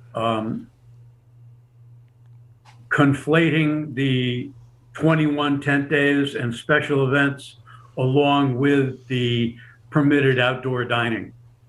I mean, that's one of the reasons why I think we should, limit this to the commercial core, and we deal with the inns equally but separately. Okay. Jody, any other callers? Yes, we have one more caller on the line. Let me unmute them.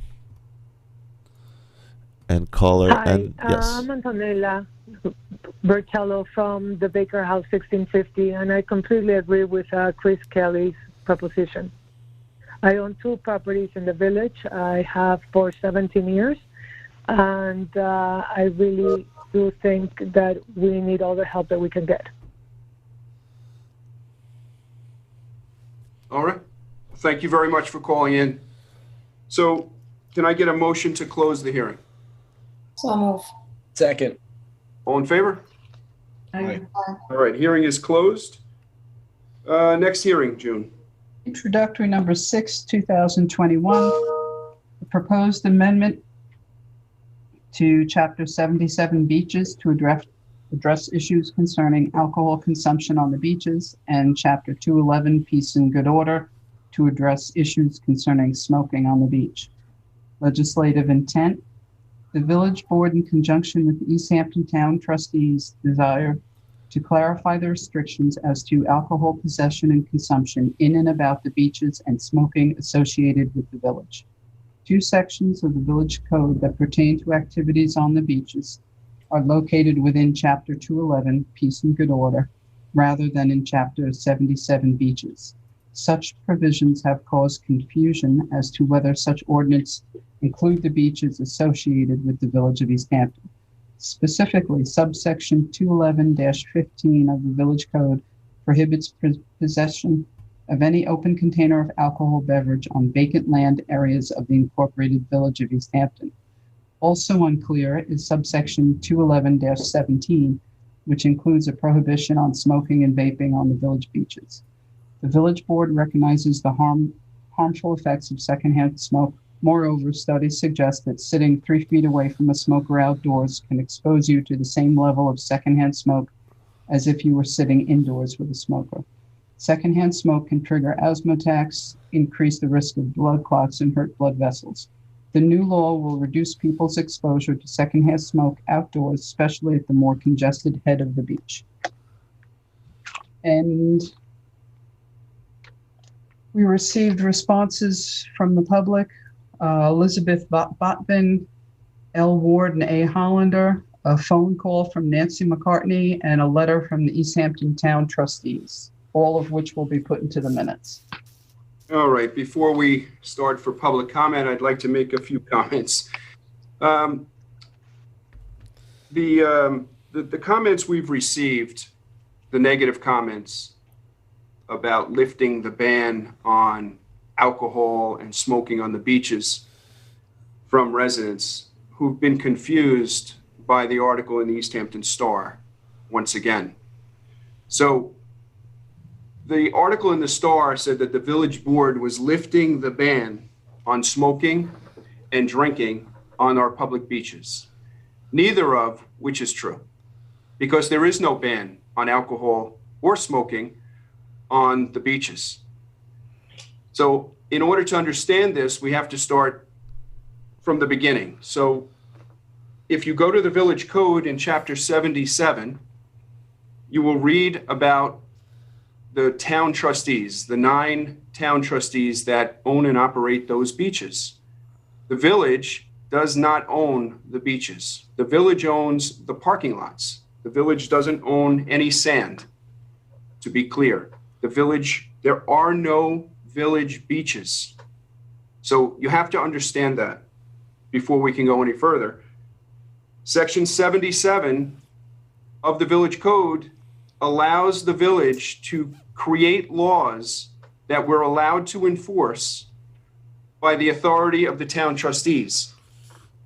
Those laws, however, have to be approved by the town trustees prior to being implemented. In 1977, the village board created a ban on alcohol in public places within the incorporated village of East Hampton, which does not include the beaches. Somehow over the years it morphed and it was being enforced. In fact, it's been being enforced right up until we were elected with the issuance of summonses on the beaches, those summonses are illegally issued.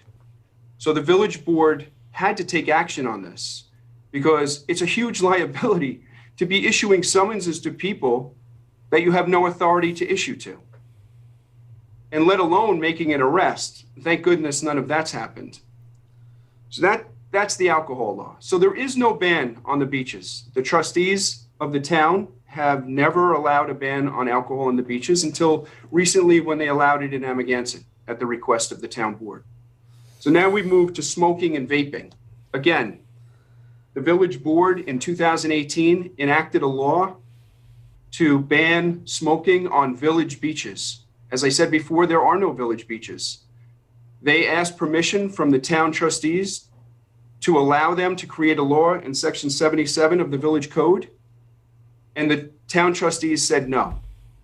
So the village took it upon themselves to put that section in a different section, or put that ban of smoking in a different section of the village code, which is section 211, which does not apply to the beaches. And then they erected signs to further the confusion. They erected signs at all the beaches saying no smoking on village beaches. There are no village beaches. So whether it was a mistake, whether it was intentional, or whether it was just incompetence, it doesn't matter. Once we know about it, we can't allow it to go forward. We have to correct it. And that's what we've done with this law. So what we did is we requested from the town trustees permission to put a ban on alcohol on their beaches and a ban on smoking within 300 feet of the beach ends, similar to the dog law, which the trustees also approved years ago. So that kind of explains it. I tried to get this through the reporter's head in the Star, and he just refused to understand it. But it's crucial that people understand this because there were no legal ban on drinking or smoking on the beaches. So we are correcting that today. So this village board is actually creating law that will create the first ban on alcohol and smoking on our beaches.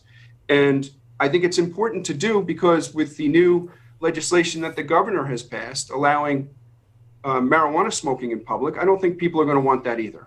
So I asked Brian Lester, who's one of our attorneys, to come on and explain this all again. I think I've explained it pretty well, but I would like him, if I missed anything, Brian, please feel free to correct me. Thank you, Mr. Mayor. No, what you said is right on point. 211-15 speaks of as alcohol, vacant land areas of the incorporated village of East Hampton.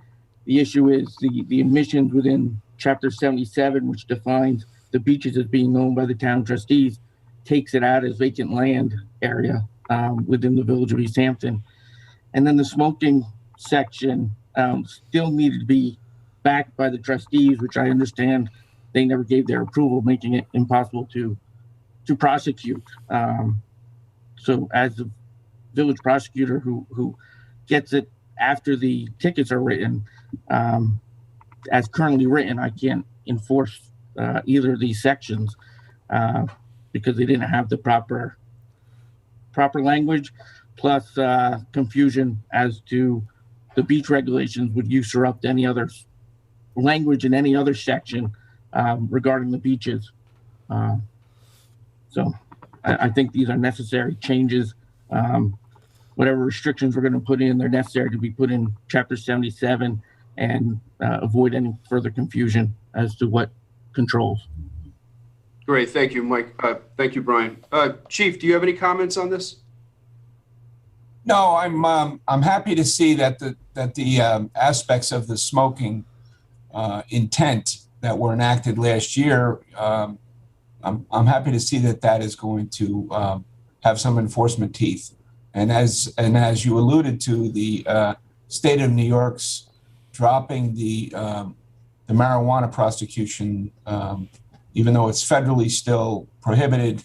That threw us into a quandary in terms of what our public is going to want to see and not see. So I'm happy to see that there's going to be some limitations and some restriction on behalf of the general public that are going to be using those beach areas and public streets. Thanks, Chief. So Brian, you did a great job drafting up this law. Thank you for doing that.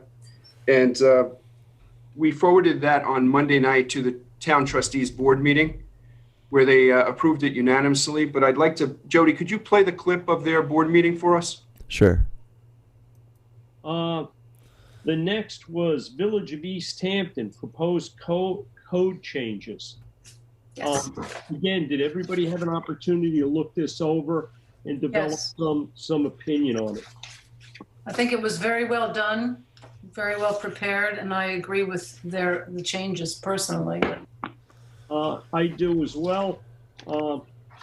Chris? Yeah, Jim, I mean, from an alcohol and smoke use perspective, I think they're appropriate guidelines and help, represent our community, properly. So I like them too. Well, the one comment I wanted to make on this is it's a real breath of fresh air in terms of the relationship with the Village of East Hampton. As many of us know, over the years, we've had sort of an on-again, off-again relationship with the village where things were enacted and we really weren't involved in it. I find the new administration has actually been very, very proactive at approaching the trustees, and I want to thank them.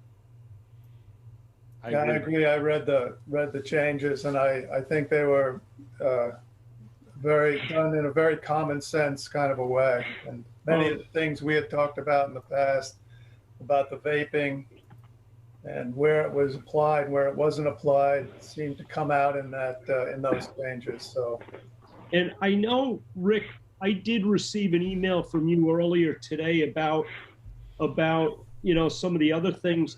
Francis and I had a meeting with Jerry Larson and some of the caterers moving forward on beach events, and there is a whole separate dialogue being applied to that very much involves the trustees in the discussion. So that's great. Thanks for the update. All right. That said, would somebody like to make a motion to vote on this evening? I will make a motion to vote on it this evening. The Village of East Hampton. Okay, would somebody like to second? I'll second. Okay. This will be a roll call vote as well. John? Yes. All right, Jody, you can shut that off. So it went on to be voted on and it was passed unanimously. And that's really the way this is supposed to be done. It's not supposed to be get the negative letter from the trustees and then pass a law in another section and pretend it's valid.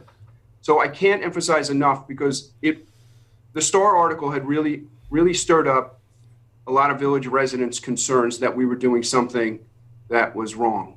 And I can't emphasize enough that we are actually the only board that has ever passed a ban on alcohol on our beaches and a ban on smoking on our beaches. So thank you all for that. Jody, are there any public comments? There are no callers on the line right now. Any board member? Yeah, I have two questions on this, and they're very minor. one in section R3 where it says, refers to alcohol of 1 gallon. That's a lot of alcohol, but not a lot of beer. No. True, true. You know, I mean, should we modify that somehow? Well, I think the intent, Tiger, was just to not bother people who are down there having a nice little dinner and they have a bottle of wine, as opposed to somebody who's down there, you know, who could potentially, you know, be causing problems for the PD and for other residents on the beach. So we'll leave that to the discretion of the patrolling officer. yeah, I think that we kind of batted it around a bunch, and I think that's where we left off. We thought. All right. And the other question I had is S2A. To a person who is a student in a curriculum licensed or registered where the student is required to taste or imbibe alcoholic beverages. What kind of school is that? I wouldn't mind going to that school. Tiger, is that a school you'd like to attend? Yeah. Or back before I was 21. Hey, Brian, could you explain that? Yeah, it comes from certain state education requirements, and I didn't want to overstep on that. So there's certain, the under 21 has certain exceptions under New York State law, and we just follow those exceptions here. Like B is by a person's parent or guardian. So I didn't think we could overtake New York State's exceptions, and so I included them within our law. Okay. All right, great. All right, can we get a motion to close? So moved. Second. All in favor? Aye. Right. All right, hearing is closed. Next hearing. Introductory number 7, 2021, proposed amendment to Chapter 68, Animals, to require dog owners to clean up after their dogs. 68-2, Prohibited Acts, Section C, Subsection 3. Any person owning, harboring, walking, or in custody of a dog that defecates on a private road or street, a public road, street, sidewalk, public property, or private property without the permission of the property owner shall be responsible for cleaning up such waste immediately. And All right, we had no public responses on that one. All right, Jody, anybody on the line? We have no callers on the line. Any board member? Yeah, Mr. Mayor, I tried to get the board to pass something like this before, and they thought it was unnecessary. And I think it is necessary, and I commend you for putting this forward. Thanks. Yeah, I received a couple of calls about it, and I agree with people. I mean, there's no reason you shouldn't clean up after your dog. So thanks, Tiger. What about cats? Well, I don't know. Anybody else? All right, let's get a motion to close that hearing. So moved. Second. All in favor? Aye. Aye. All right, hearing is closed. We're now going to move to public comment. Any public comments, Jody? No, there's nobody on the line right now. All right, great. So let's move right to resolutions. June? Sure. Here we go. Number 1, approve claim vouchers for the month of April. Somebody? Second. All in favor? Aye. Passed and carried. Number 2, approve fund warrants as listed, general number 47, number 49, and number 50, capital number 51, trust number 46, and LoSAP number 48. Motion to approve. Second. All in favor? Aye. Passed and carried. Number 3, approve budget transfer schedule number 5, reference number 11, dated April 12th, 2021. So move. Second. All in favor? Aye. Passed and carried. Number 4, approve minutes for meetings held on October 16th, November 5th, November 20th, December 30th, and December 18th of 2020, and January 7th and 15th of 2021. So I just moved. have one revision, June. Sure. For January 15th, I was stated trustee Brown, the word is exacerbate, and it says exasperate. In this sentence, I think we have, referring to the parallel, or rather, sorry, the the nose-in parking on Newtown Lane, the diagonal parking. I think we have all sat in that traffic waiting for the light to turn all the way in front of 66 Newtown and Stop and Shop. So I just do not want to exacerbate that congestion and the flow of traffic.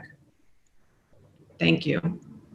Just one small change. Otherwise, perfect. Thank you. And thank you for doing these minutes. I know we've had big agendas and lots. It's Pam Bennett. All right, so I wouldn't have gotten it done. can we get a motion to approve with that change? So moved. Second. All in favor? Aye. Passed and carried. Okay. Number 5, make a motion to approve departmental reports. So move. Second.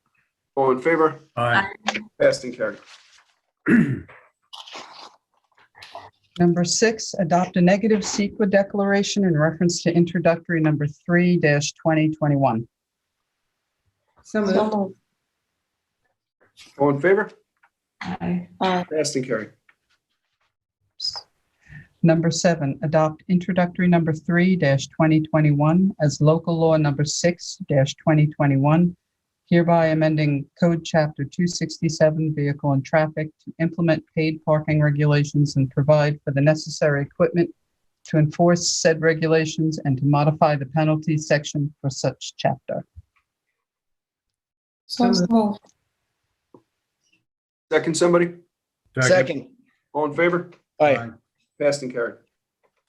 Number 8, adopt resolution number 28-2021, hereby establishing the fee schedule for parking within the parking zones as set forth in Chapter 267, Article 10(9). Motion? Second. All in favor? Aye. Passed and carried.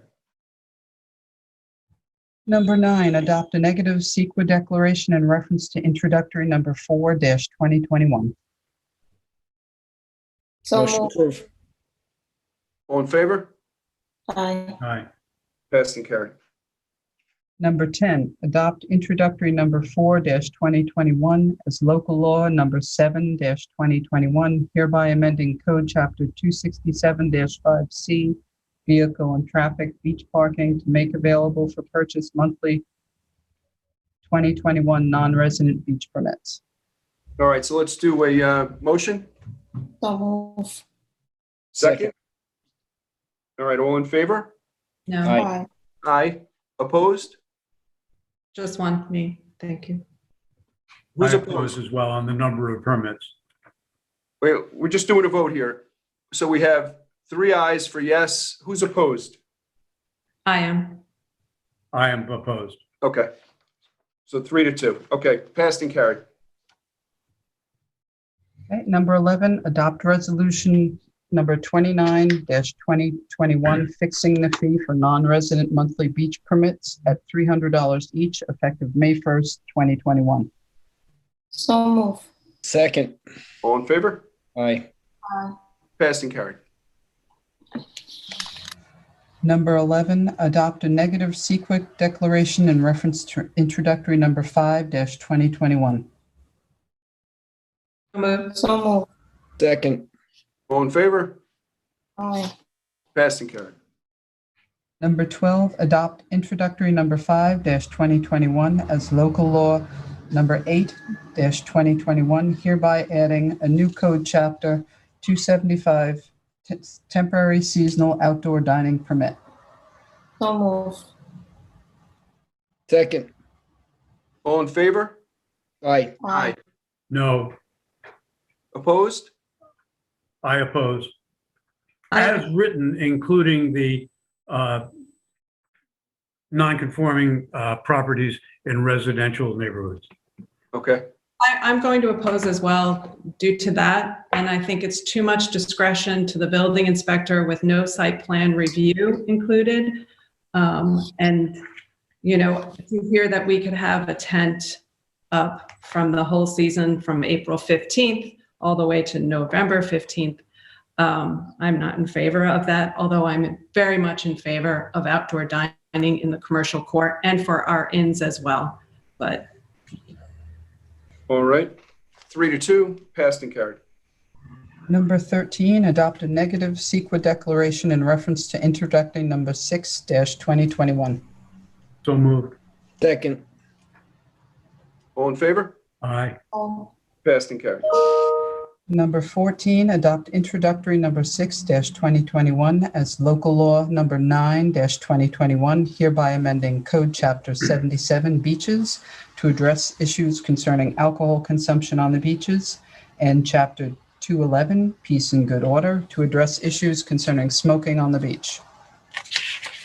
So moved. Second. All in favor? Aye. Passed and carried. Number 15, adopt a negative CEQA declaration in reference to introductory number 7-2021. So moved. Second. All in favor? Aye. Passed and carried.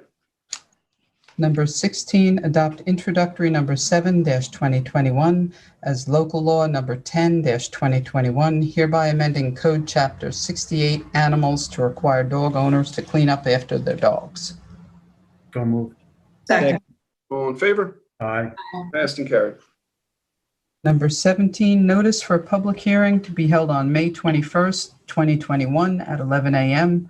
for introductory number 8-2021, a proposed amendment of Chapter 250, Streets and Sidewalks, to increase the cost of an excavation permit, include right-of-way, and prohibit placement of any shrubbery, hedges, trees, vegetation, rock walls, or fences within the village right-of-way.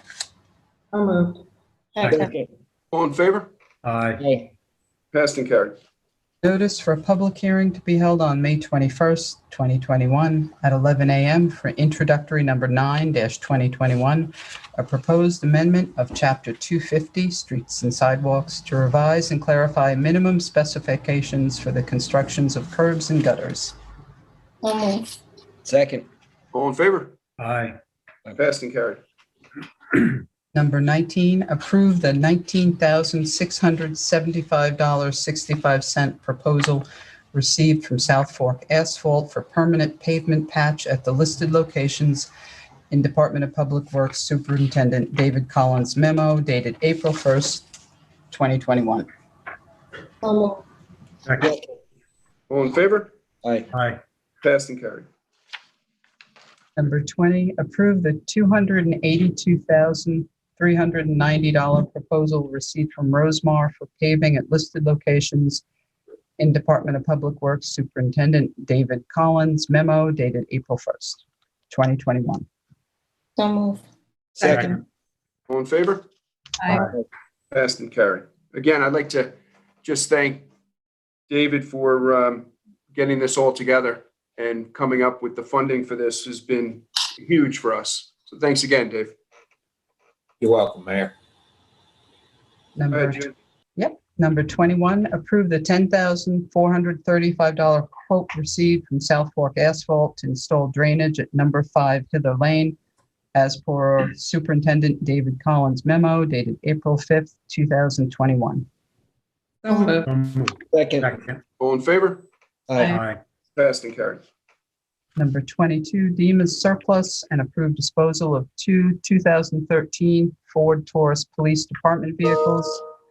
VIN number 1FAHP2M84DG20221-02008 and VIN number 1FAHP2M84DG202211 as per Chief Tracy's March 26th memo. So moved. Second. All in favor? Aye. Passed and carried.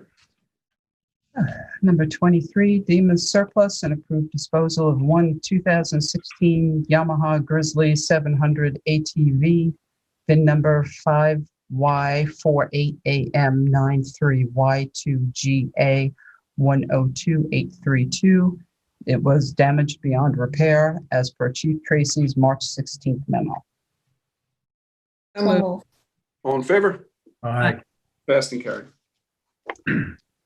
Number 24, deem as surplus and approve disposal of listed obsolete Ambulance Association equipment, a clock number 1448, pager number 1067, pagers number 1328 through through 1339, and pagers number 1836 through 1841 as per Chief Chard's March 24th memo. So moved. Second. All in favor? Aye. Passed and carried. Number 25, accept the resignation of part-time paramedic Benjamin Dahl, effective retroactively to March 26, 2021, as per memo from Chief Tracy. So moved. Second. Favor? Aye. Passed and carried. Number 26, accept the resignation of part-time paramedic Joseph Kahn, effective retroactively to March 16, 2021, as per memo from Chief Tracy. So moved. Second. All in favor? Aye. Passed and carried.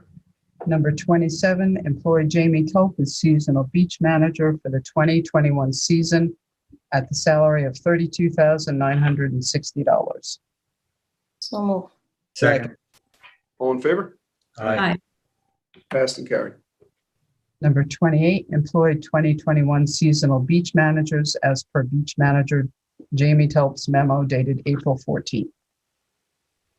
So moved. Thank All in you. favor? Aye. Passed and carried. Number 29 was previously approved. Number 30, resolution number 30-2021 to approve the contract extension with Fundamental Business Service, Inc. to provide professional services for fine and penalty collections for the town and village for a period of 1 year effective from May 31st, 2021 through May 31st, 2022. So moved. Second. All in favor? Aye. Passed and carried. Number 31, adopt resolution number 31-2021 concerning erroneous real estate taxes for Suffolk County Tax Map number 301-4-6-11.2, paid and refund in the amount of $4,450.50 due to CVS Hook Mill Associates to Representatives Copel, Martone, and Leastman. So moved. Second. All in favor? Aye. Passed and carried. Number 32, adopt resolution number 32-2021 concerning erroneous real estate taxes, Suffolk County Tax Map number 301-12-4-2.4, paid and refund in the amount of $2,736.90 to Aventine Properties LLC as per the Suffolk County Small Claims Review Board. So moved. So moved. Second. All in favor? Aye. Passed and carried. Number 33, adopt resolution number 33-2021 to amend the 2020-2021 budget to increase estimated revenue and appropriations in the amount of $310,000 related to additional beach parking revenue. So moved. Motion to accept. Second. All in favor? Aye. Passed and carried. I know it's a lot, June. We're almost That's done. all right. I'm getting used to it. Number 35, accept 2021-2022 East Hampton Fire Department officers as per recent fire department election. Gerard Terza Jr., Chief Engineer, Dwayne Forrester, First Assistant Engineer, Gregory Eberhardt, Second Assistant Engineer, and listed company officers as per Chief Terza's April 9th memo. So moved. All in favor? Aye. Passed and carried, and congratulations to all of them, and thank them so much for all the time they put into the fire department and serve the village very well. Thank you again. 36, approve status change for Fire Department Company number 2 member John Krunich from active member to inactive exempt, effective retroactively to December 27th, 2020, as per Chief Terza's April 9th memo. So moved. Second. All in favor? Aye. Passed and carried. Number 37, approve status change for Fire Department Company number 5 member Garrett Rack to an inactive exempt, effective retroactively to November 16th, 2020, as per Chief Terza's June 16th memo. So moved. Second. All in favor? Aye. Passed and carried. Number 38, adopt resolution number 34-2021 to approve the $4,402.25 payout to village attorney Elizabeth Baldwin for accumulated time as per April 9th memo from Marcus Belladron. So moved. Second. All in favor? Aye. When are we going out to dinner, Beth? Well, she's got some cash now. She could take us all out. Yeah. I'm ready when you are. Again, Beth, I know it's your last day, so thank you so much for everything you've done for us. Thank you. I really appreciate it, and I've really enjoyed working for this board. And I wish you the best of luck. I think you'll do some great things. Thank you very much. And I just want to thank Beth because she really, when she first told me about her going back to the private sector, she was really kind enough to kind of carry this through. The paid parking was her, I don't know if she wanted it to be with all the edits and corrections, but I do want to thank you, Beth, because, you know, you did a ton of work on it. And as of yesterday, we were still looking at possibility of changing all of this. So. Crazy, but it's all done. And thanks again. Thank you. 39, employ Armand Gritarson, sorry if I said that wrong, and John Clark as full-time police officers effective May 1st, 2021 at a starting salary of $57,879.62 as per Chief Tracy's April 13th memo. So moved. Congratulations. All in favor? Aye. Passed and carried. Congratulations. You know, it's sad that we have to do it this way. We usually do a much more ceremonial event. And, you know, it's too bad we can't, you know, families miss out, the officers miss out. But we're glad to have them on board. And thanks, Chief, for the recommendation. And should be fully staffed now. Now, Mr. Mayor, maybe we can have a more formal family type ceremony once we get back into in-person meetings so the families can be present. I agree, Tiger. That would be a really nice thing to do. All right. Last resolution.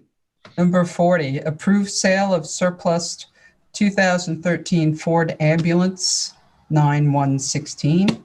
VIN number 1FDXE4FS8DDA4364, deemed surplus and approved for sale by online auction on March 4th for $20,700 to New Jersey Mobile Healthcare. Second. All in favor? Aye. Aye. Passed and carried. And thank Chief Chard for getting that done. It's a big help. All right, so now we're going to go into our next meeting, executive session, and we have to discuss personnel. And if there's anything to talk about after that, I'll notify the media. Can I get a motion to close this meeting and go into executive session? Jerry, one quick thing. Everyone here does a great job, but I would like to say congratulations to the fire chief. It's been a really busy week and a busy month in the fire department, and that's a volunteer job. I know we all know that, but I don't know the public realizes that that's a full-time job for him, and he's coming back for another term. So you're doing a great job, Chief. I'm happy that you're coming back, and keep it up. Thank you very much, sir. Nicely said. All right, can we get a motion? So moved. Second. Okay, meeting is closed. Thank you. Thank you. Thank you. See you in the executive session.